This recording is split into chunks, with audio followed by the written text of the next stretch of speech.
Hello friends, Dr. Aditya Bothra from Joints Avenue Hospital, a center of joint replacement as well as for sports injury treatment center.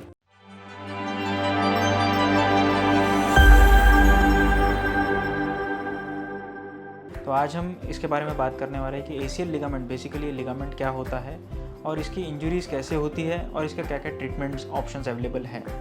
तो ACL ये एक बहुत ही important ligament है। जैसे कि आप bone model में देख पा रहे हैं, ACL एक लिगामेंट होता है जो कि सामने की तरफ से पीछे की तरफ जाता है और ये दोनों बोन्स को आगे पीछे खसकने से रोकता है, साथ ही साथ में एबनॉर्मल रोटेशन होने से रोकता है। इसका इतना ज़्यादा इंपॉर्टेंस है कि यदि ACL नहीं रहेगा तो आपको घुटनों में बार बार लचक होते रहेगी। जिनको भी ACL इंजरी होती है तो उनको ये सबसे ज़्यादा जो कॉमन सिम्टम रहता है वो यही रहता है कि उनके घुटनों में लचक हो रही है और दर्द बना हुआ है। तो अब ये ACL इंजरीज किन लोगों में कॉमन है, ये यंग एजेस में, स्पेशली फीमेल्स में जो स्पोर्ट्स खेलती है, प्रोफेशनल लेवल पे स्पोर्ट्स खेलती है, कबड्डी हो गया या फिर हमारा जैसा हॉकी हो गया है या फिर फुटबॉल खेल रहे हैं, हम क्रिकेट खेल रहे हैं, इन ये जो प्लेयर्स होते हैं इन लोगों में काफ़ी ज़्यादा कॉमन होता है ACL का इंजरी। और ACL इंजरी होने के बाद में ये देखा गया है कि ये स्पोर्ट्स पर्सन वापस से जिस लेवल पर अपना स्पोर्ट्स खेलते थे तो सिर्फ 63% से 70% ही ऐसे पेशेंट्स रहेंगे कि जो अपना स्पोर्ट्स लेवल वापस से अचीव कर सकेंगे। इसको हम रिटर्न टू स्पोर्ट्स कहते हैं। तो अब ये ACL इंजरी इतना इंपॉर्टेंस हम इसको क्यों देते हैं, क्योंकि यदि ACL एक बार इंजर्ड हो जाता है और हम इसको ट्रीट नहीं कर रहे हैं तो ये भविष्य में घुटने के अंदर जो माइक्रो इंस्टेबिलिटी रहती है, मतलब ये लचक जो रहती है, ये हमारी गद्दियाँ जो रहती है घुटने की, इनको ये फाड़ देती है और ये जब फट जाती है तो इसके बाद में ये इंजरी और सीवियर हो जाती है। इसलिए हम ACL को इतना ज़्यादा इंपॉर्टेंस देते हैं। अब ACL यदि इंजरी हो गई है तो सबसे पहले आपने अपने डॉक्टर से कंसल्ट करना है और इसके क्या क्या ऑप्शंस और ट्रीटमेंट अवेलेबल है। यदि आप प्रोफेशनल लेवल पर स्पोर्ट्स खेलते हो तो उसके बारे में डेफिनेटली डिस्कस करना है।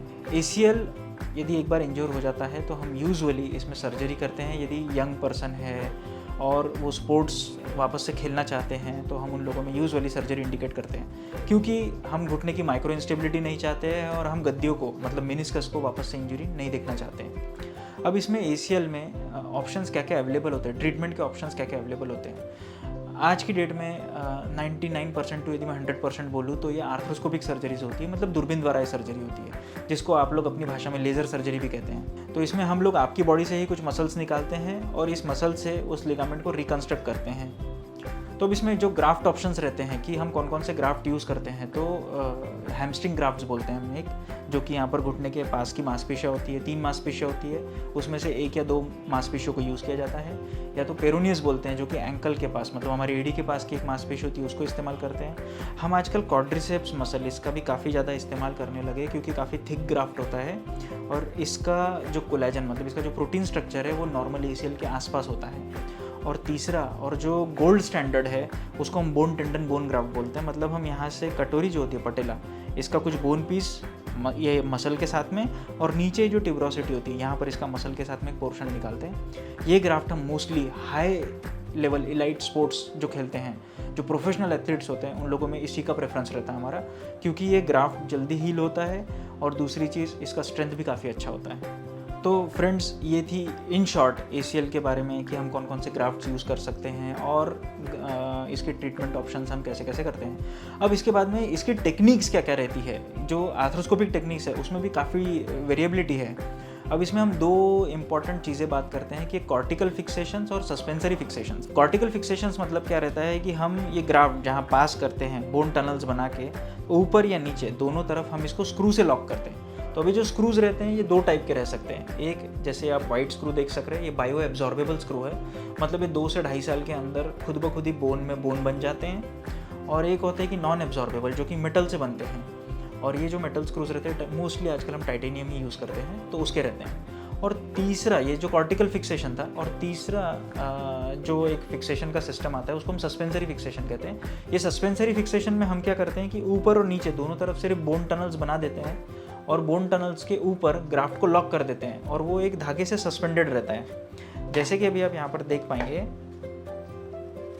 ये देखिए ये जो बटन है इसको यहाँ पे फाइबर्स रहते हैं और ये एक लूप है, ये लूप में ग्राफ्ट अटका हुआ रहता है और इसको हम टनल से पास करते हैं और फिर इसको टाइट कर देते हैं। तो ये एक एडजस्टेबल लूप वाला सिस्टम है और एक होता है फिक्स लूप वाला, वो भी हम दिखाते हैं आपको।